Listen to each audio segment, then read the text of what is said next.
Right, here we go with a pod full of Saints. Oh, it says this is being recorded. Oh, that's good news. Um, Number 37 for the season. After a weekend of wild celebrations across St Albans, so of course for the 117th anniversary of the formation of our club on the 13th of April.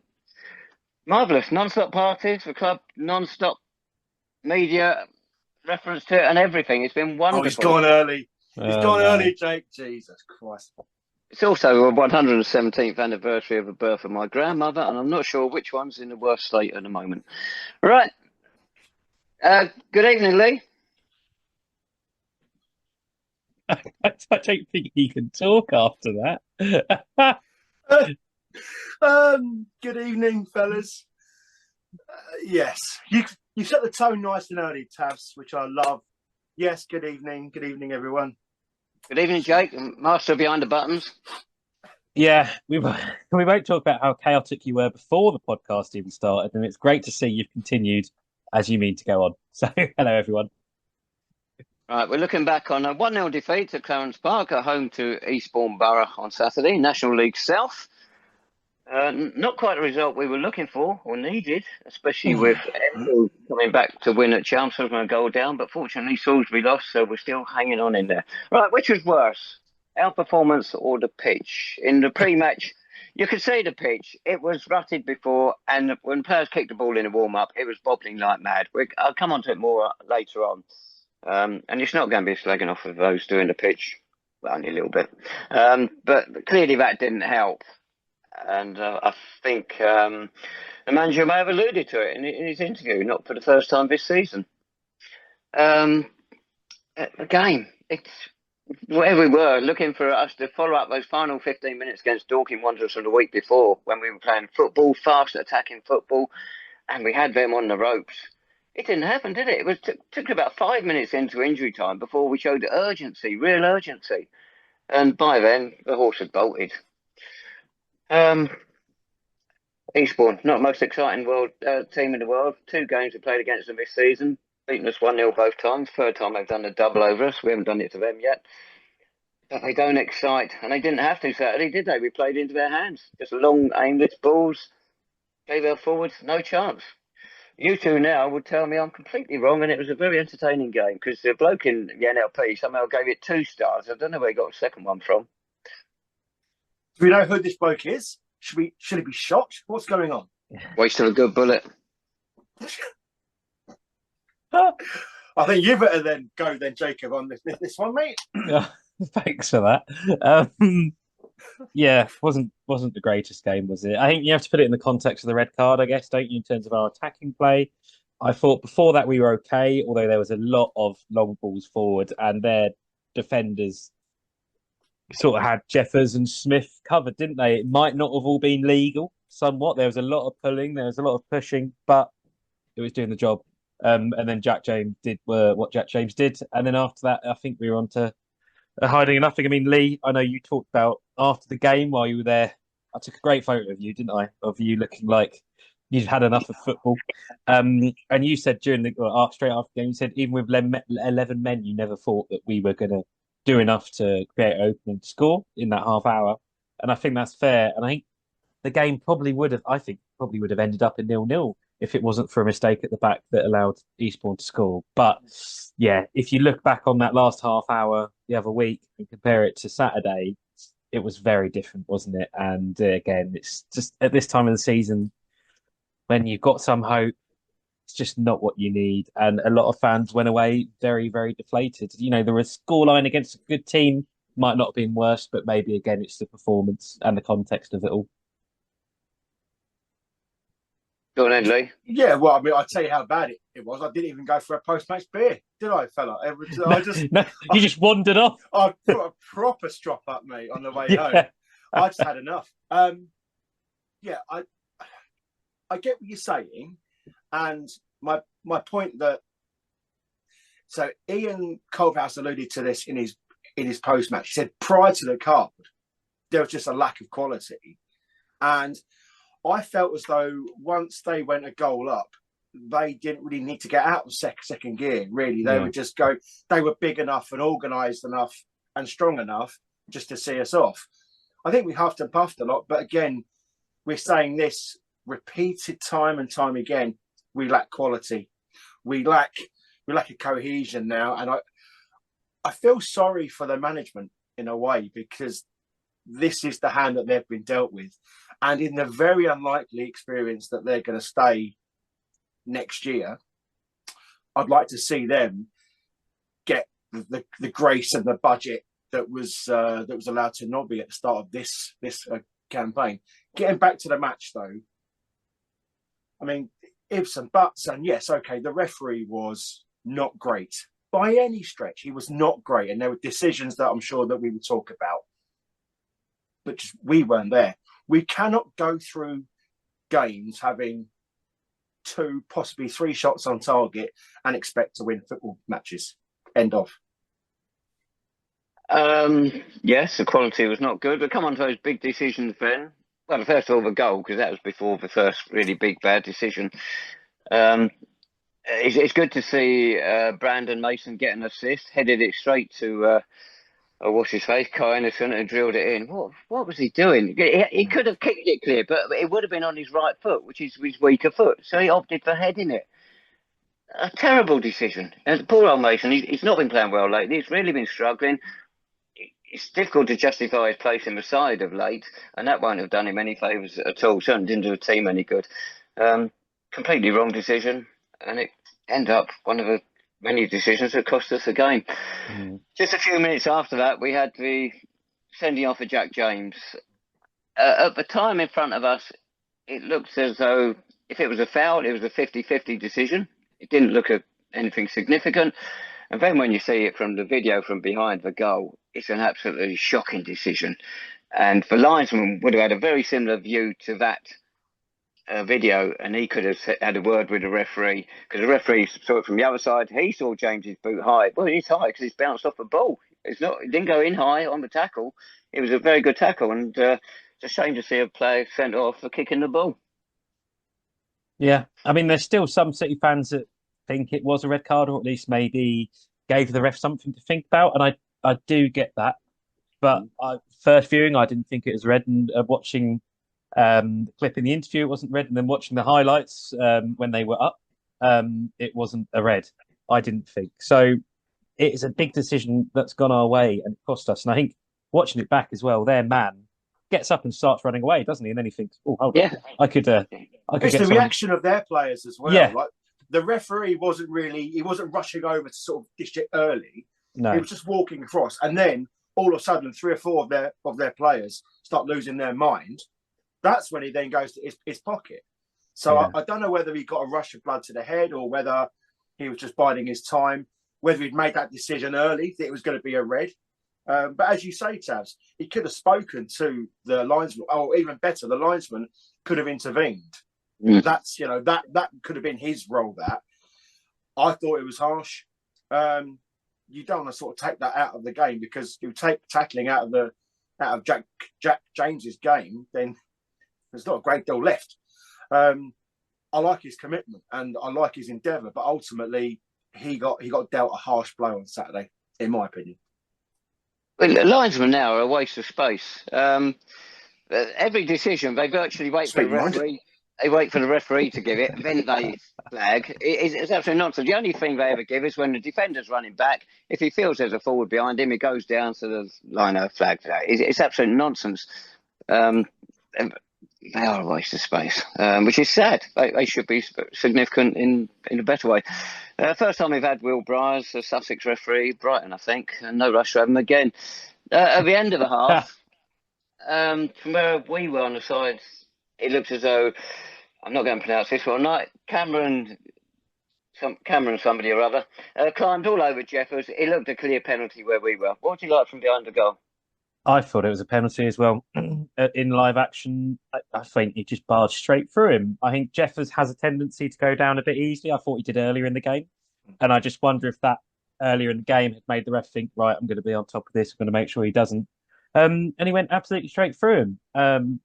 It was a terrible decision, I thought. And it's another one that's gone against us after last week against Dorking as well, with the penalty or non-penalty for the handball. Watching it again back on the highlights when they were available, I still thought it was a penalty at the time. And it was. And it really agitated a lot of Saints fans behind the goal, it's fair to say. And then I think Jeffers was down for a little while, wasn't he, getting treatment? Referee sauntered over. He was having a great time. He was laughing, joking, smiling. So I'm glad someone was having a nice afternoon at Clarence Park. I didn't think Sean did himself many favours Saturday. I thought he went down too easy too often. And also when the ball was coming towards him, he'd go towards it and he'd stop, presumably waiting for a defender to barge into him to get a foul. But no, you should attack the ball, Sean. And I thought he could have helped himself a bit more then.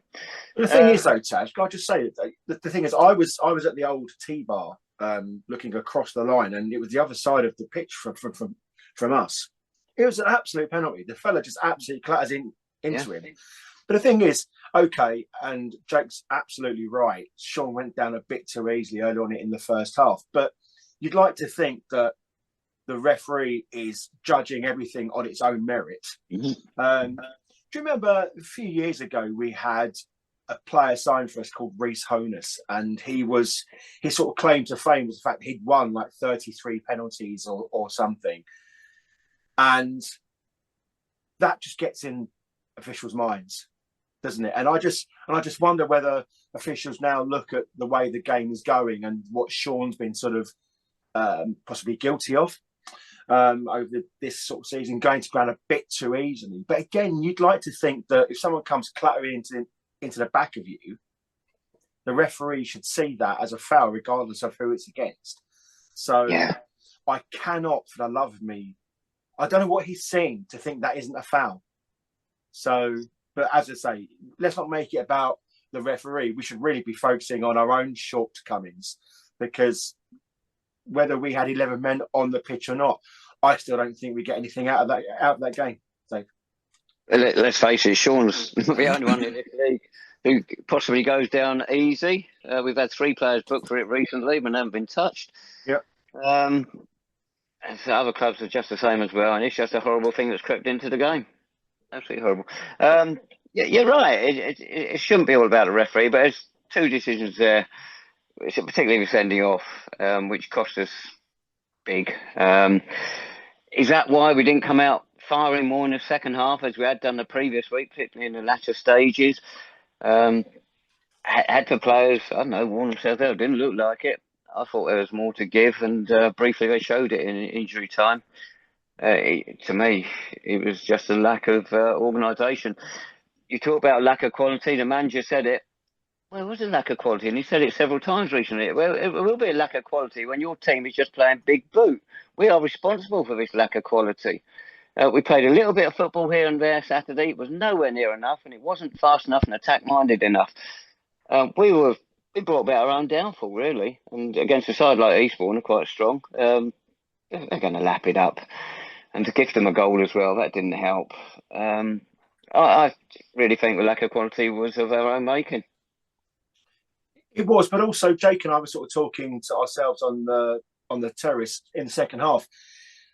Our approach to that second half was quite sort of subdued and quite pensive, and they were sort of trying to be too clever, perhaps. And it got to the latter stages, and we were looking at ourselves thinking, we'd rather lose 2-0 if we're going to commit men forward and try and get something out of this game. It's just frustrating, and I'd love to know what the tactics were, especially for that last half an hour. Eastbourne themselves, they were sort of trying to take time out of the game, very professional in how they went about it. Injuries are going down, and the keeper's gone down. The bloke's gone down with his head injury, and then he got up and was holding his hamstring. That's what they do now, but we've got to be wise to that. And I just don't understand the fact that it always takes us for the last 20 minutes for us to get into a game. The fans were asked to come for minute 1 on Saturday, and we did that with an absolute aplomb. Shame that the players didn't get the same memo. I'll pick up on that, Lee. The music was noticeably quieter before the game. Well, it's not music, it's just racket. And the the younger supporters, it was, before the game, took the opportunity to make noise, and they were heard before the game, built a good atmosphere. Even if it was those wretched drums that got it going, it did help to create a good atmosphere, a proper football atmosphere, not drowned out by the racket over the tannoys. What you refer to as a Twitter that says, sing for us and we'll play. Well, they didn't play. The supporters certainly did sing. Players didn't perform, so we're going to get a refund? Not a cat and mouse chance.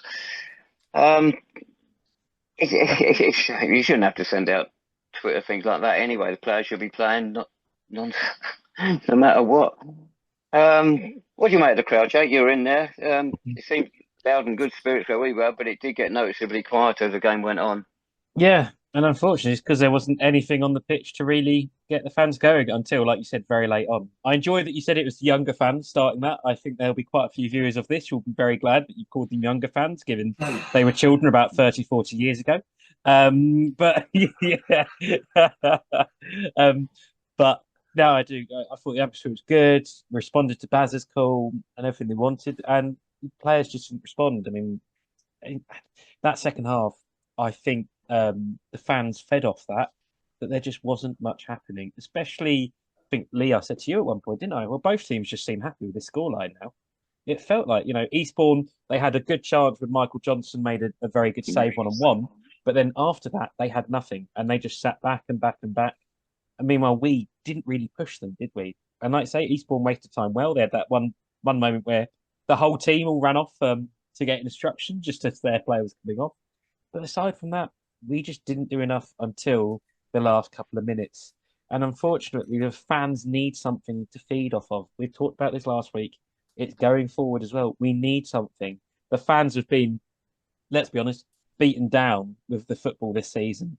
We went into the season thinking, oh, we've got a decent chance of a top half finish, maybe even a playoff push.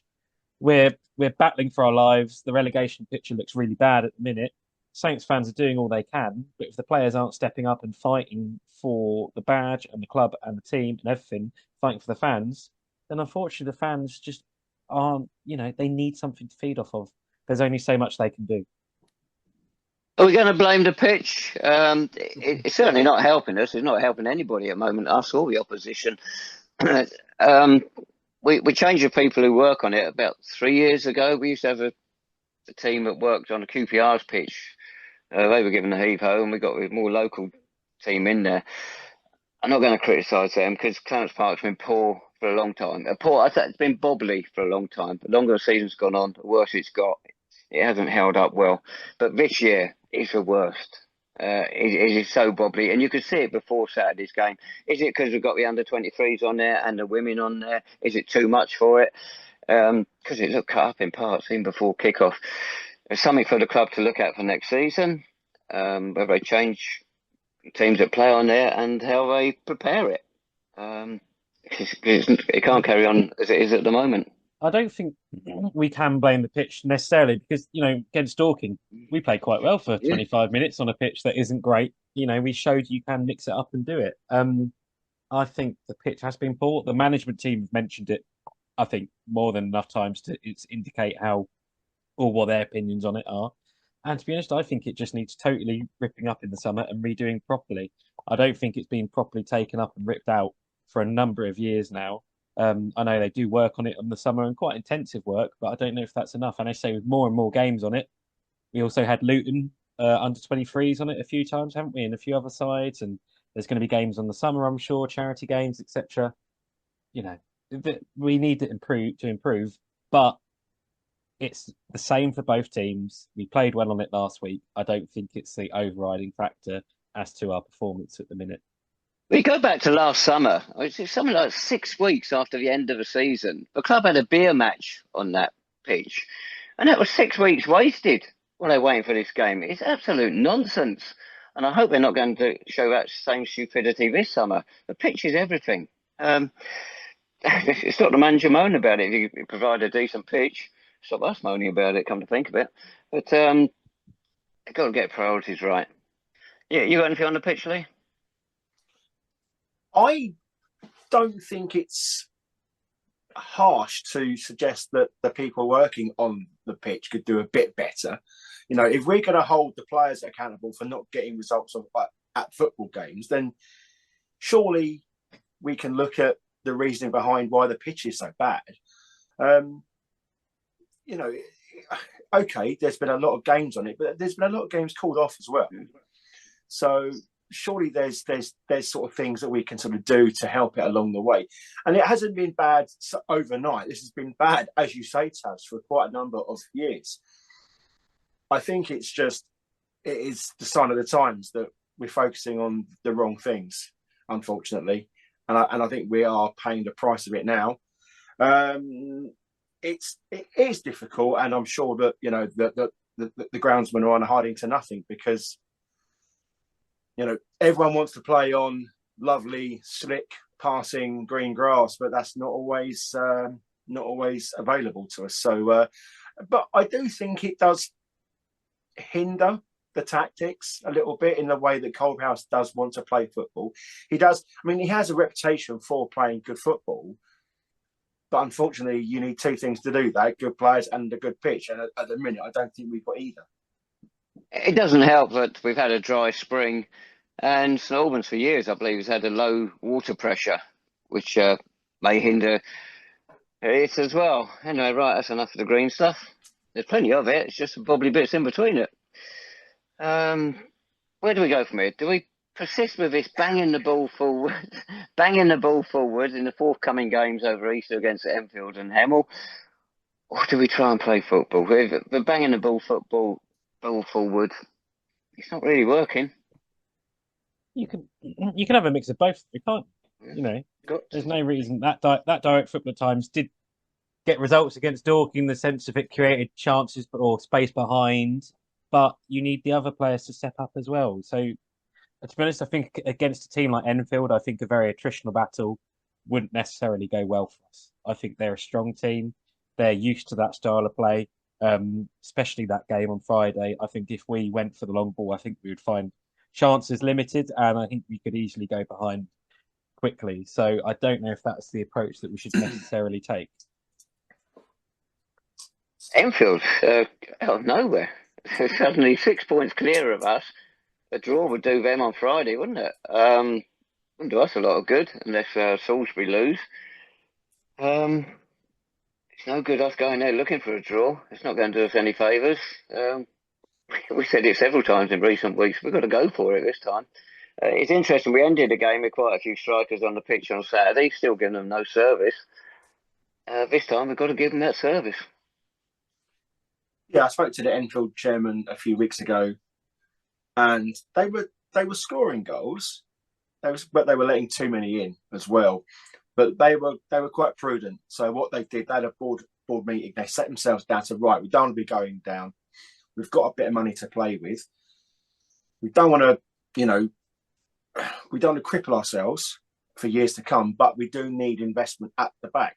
So they went out and got one really good defender, and now not only are they scoring goals, but they're also keeping them out. So it's amazing what happens when you get the support of the board. It's a lot easier when the board are all fans anyway, so they've got the genuine best interests of the club at their heart. Friday's going to be difficult, fellas. We've got to play to our strengths, and I'm assuming that is to play football on the ground and, you know, use our skill players, because there's no point humping it up to Sean and to Harrison Smith and hoping they get on the end of it, feeding off scraps. You want to be passing. You want passing football, passing game. You know, that's where we've made our name over the years, I guess. You know, your Zane Bantons, your Gio Rasulus and all of that. You know, they want the ball to feed. But desperate times call for desperate measures. And I don't know whether people are just panicking or whether they're just trying to read the game. But look, it's a sad indictment, really, the fact that we're not playing to our strengths. And there's got to be playing football on the ground and using our skill players in the process. You also got to admire the heart of Enfield. Twice in the last 5 games, they've come from behind to win. One of them was 2-0 down against Truro. Quite a result. In 27 games under Ian Culverhouse, we haven't yet come from behind to win. So it's not a statement against him at all. It's just a stat. Just to praise Enfield and congratulate them on what they've done, the spirit they've shown. Because so many people say they were the worst side in the league up until the end of last year. And he just turned it around somehow. Gavin McPherson was taking criticism, their manager, former City player. And now, well, he could probably walk on water. What do we do? What changes do we make for Friday? Well, Jack James will be available, won't he?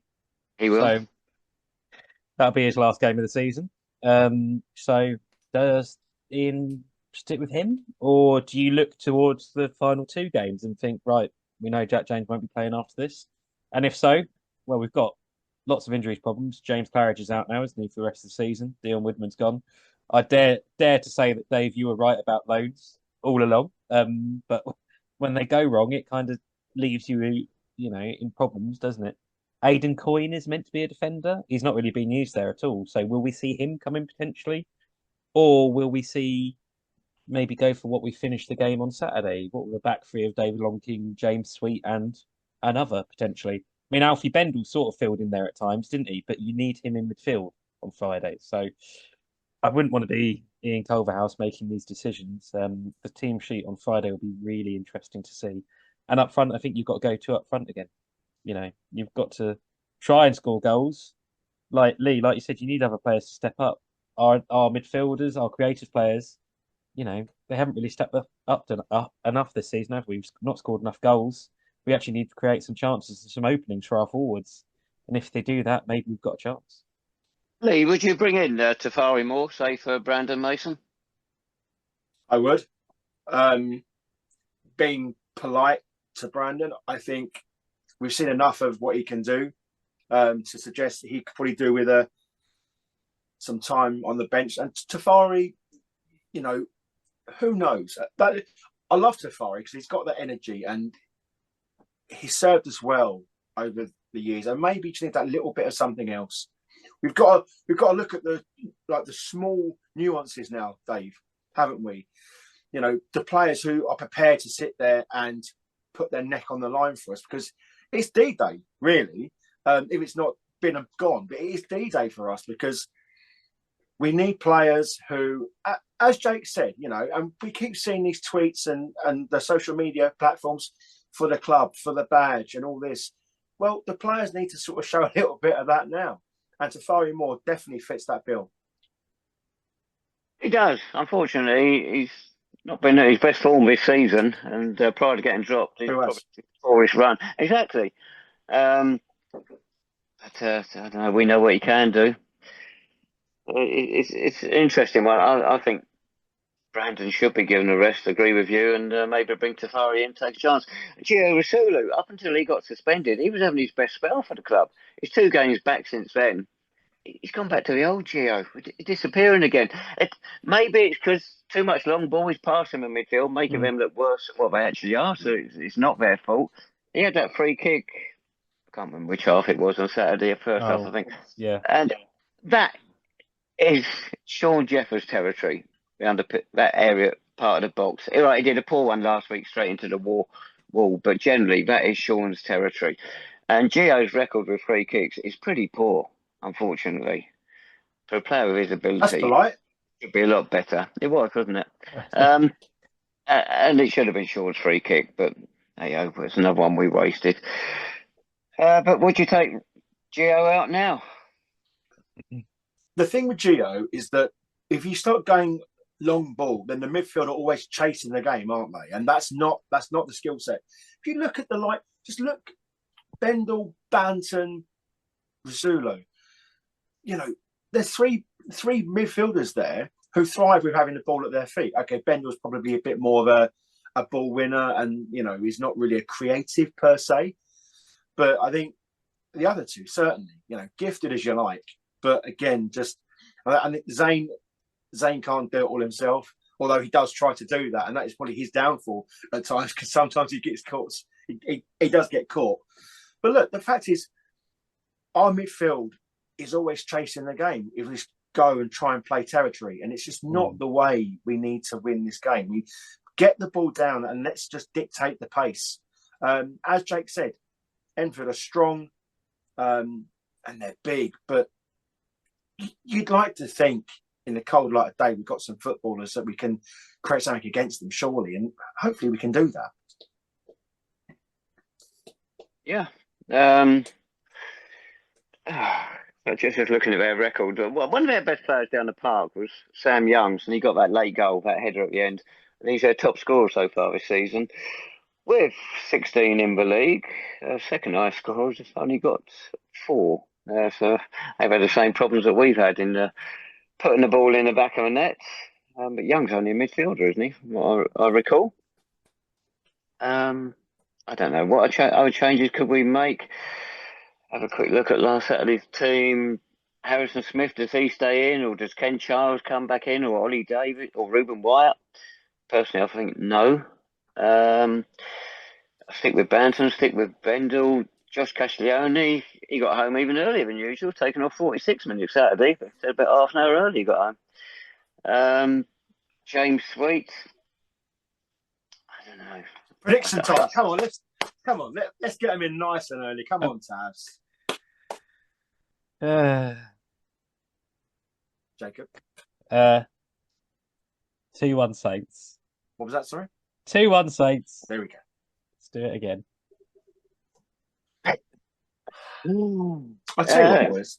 I'm going to go, seeing as it's a romantic, historic fixture, I'm going to go for 2-0 City.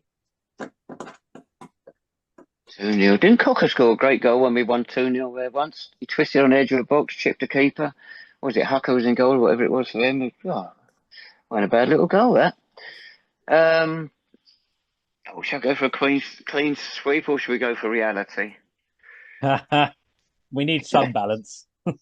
We do, don't we? We haven't had a 1-1 for a week, have we? Let's go for a 1-1.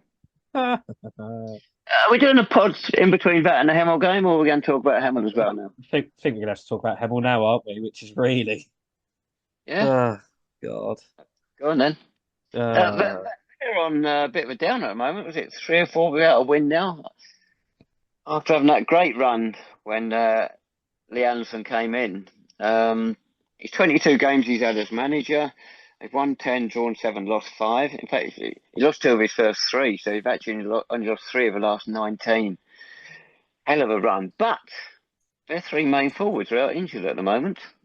It's not the worst possible time to be playing them. You could say they got nothing to play for. They got themselves safe. Couldn't quite get back into the playoff hunt at the end with this recent run. It's not the worst time to play them. So you two are both going to be very confident about this. Lee's face. Well, do you reckon somehow the Allensons are going to sort of try and fix it? That they call Alex Warren like an emergency loan, and he goes in and he scores against us. That is just the sort of that just will sum our season up, won't it? I mean, listen, the fact of the matter is, the way we're playing, Dave, I think we're spent. I think emotionally, I think we're spent. If the players can't raise themselves up for a relegation battle a month ago, they're certainly not going to do it now. It just depends. Listen, if we get a win against Enfield, then you can see the players will have the bit between their teeth. But it's just all totally depends. If we lose against Enfield, I think Hemel could be an atrocious day at Clarence Park. But again, it's all dependent, isn't it? You know, and you don't want to say it, do you? But it's got it all written all over it, unfortunately. Well, there is the chance, isn't there, that if we lose Friday, that Hemel may finish. No, I won't. But we're all thinking it, aren't we? And you know, we don't want to see that.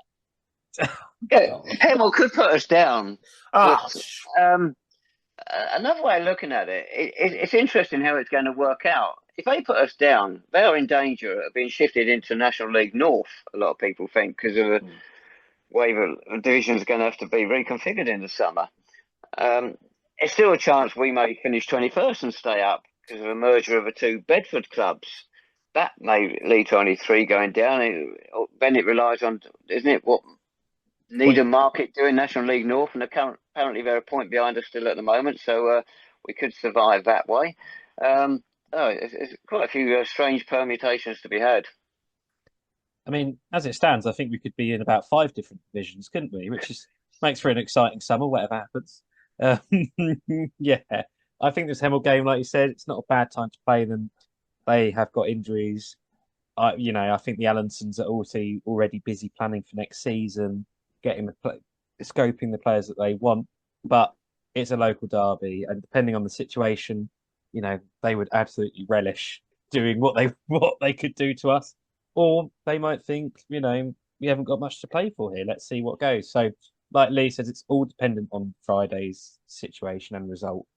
But either way, this is not shaping up to be the easiest and most relaxing Easter weekend, is it?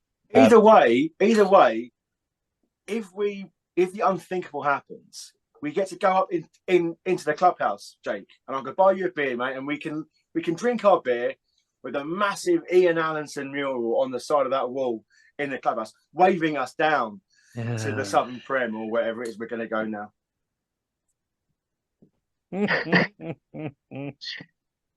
Of course, as you mentioned, Jake, we'll have Jack James on Friday. We won't have him Monday, so it's certainly got to be a change there. Although Culverhouse did say that Jack James ended up going to hospital, didn't he, after the game on Saturday, thanks to injury. So maybe he won't be available. So, but yeah, for Monday there'll have to be a change there. Just barely. I mean, I think Friday, play well, and surely you go with an unchanged team into Monday if the idea is that Jack James doesn't start on Friday. So I think that Ken Charles, I know you mentioned it earlier, Dave, I can't see him coming in. I think, again, he's proved to be more useful as an impact sub. Someone like Alfie Davis, maybe. But, these Loney's, Davis, Ruben White, etc., have they really worked? Have we really got enough from them this season? It's interesting, isn't it? I can see Davis coming in because I just think that 2 games in 3 days is going to be a bit of a stretch for Harrison Smith. And if you're going to play 2 up front, I think you're going to need to have another foil.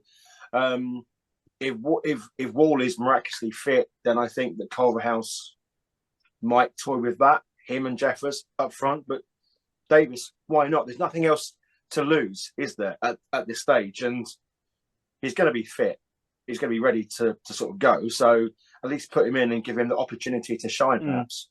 Yeah. Is it? Do we need something like a wild card, either Friday or Monday? Someone like Davis, he's not.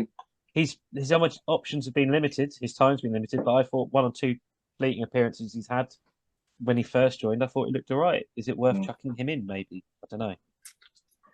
I think Ken Charles has got a chance of starting if we go for a bit more speed. He'll be out on the left flank, I would imagine. But I think if he does start, it's got to be out wide. I think for me, I don't think him leading the line alongside someone would work. But if it's out wide, then why not? If we try and target Enfield with a bit of pace. I mean, that is one thing actually. The last couple of weeks, a couple of fans and I have noticed was when you look at other teams, the lack of pace in this squad and this team generally from the start of the season until now, apart from the fullbacks, has been really, really poor. And it's the pitch. Yeah, no, we'll just dissect it all at the end of the season. But when it comes to these sort of games where you need people that have got those magic moments, it's not working in the middle and it's not happening out wide either. And we don't have those sort of players to do it. Dare I push you for a prediction, Jacob, for the Hemel game?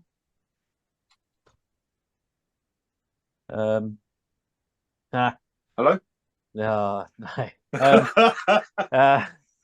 1-0 Saints. Why not? I don't know. It's a 4. Yeah, well, goals are starting to get hard for Hemel, and with their weakened attack, Jake could be right. It's not a phrase you hear very often. I would have gone for 3-1 had they had their strongest attack, 3-1 to Hemel. I think we got. It does depend on Friday. We could be as good as down anyway. Let's rally to a 2-1 win. Goodness me.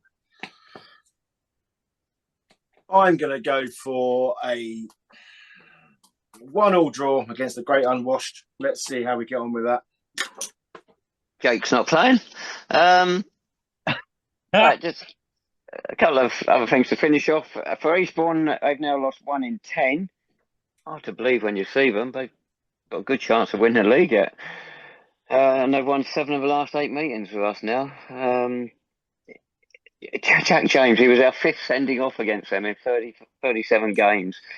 We don't like keeping players on the pitch against them. Quick one about the Tannoy guy last night on Saturday.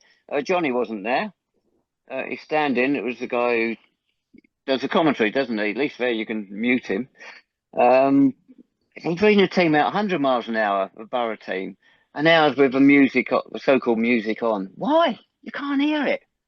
Anyway, enough of that moan. I liked it. I thought it was good. Yeah, I did. Didn't ask for your opinion. Right, it's going to be some finger pointing at the end of the season as to what has happened. And let's get people sending their points in. Where's it gone wrong this season? On the pitch, obviously, but a lot of finger points going to have to be off the pitch as well. First of all, the reappointment of David Noble. The owner's taken a lot of blame for that. The scouts for the players that were brought in, it was all based on statistics rather than using eyes. Big disaster. Get rid of anyone who's got a computer at the club and we get a much better team. I've had one so far about players we should keep. He's gone for Michael Johnson, David Long-King and Zane Banton. I won't expand on that now because we'll wait till we go down so we know roughly where we're going. We get more people coming in on that. If we go down, sorry, I meant the end of the season. We're only 3 points off safety. The end of the season, I meant to say. So on that point, I think I'll better shut up. I'm sure some fans, will say we're very negative after this. I think we've still got a chance, everybody, and I'm sure Saints fans will travel on Friday in great numbers and get behind the lads, and hopefully something will happen. So, apologies if, especially Dave. But I'm sure some people think it's our fault that we're so shit this season. So you know what I mean. You can't blame everyone. No, I cleared them out of the club, Lee. People who thought that. I see. Lee, imagine what Dave's going to be like next week if they will do the unthinkable to us. Oh, mate. It was a slip of the tongue. It's a thing of nightmares, Jacob. I know. Those points that Dave wants you to get in, Jacob's going to give you all the information you need to get in touch right now. Yeah, send us a message on Twitter /X, Podful Saints. Let us know your thoughts. There'll be plenty of time to discuss this all. Email description below. Dave will definitely read those now. He's learned to log in. He hasn't chucked his computer away yet, even though he wants everyone else to chuck theirs. Dial-up modem. Yeah. And we will speak to you again next week after, a very important weekend of football. Thank you all very much for watching, and we'll speak to you again very soon. Come on, you Saints. Bye-bye.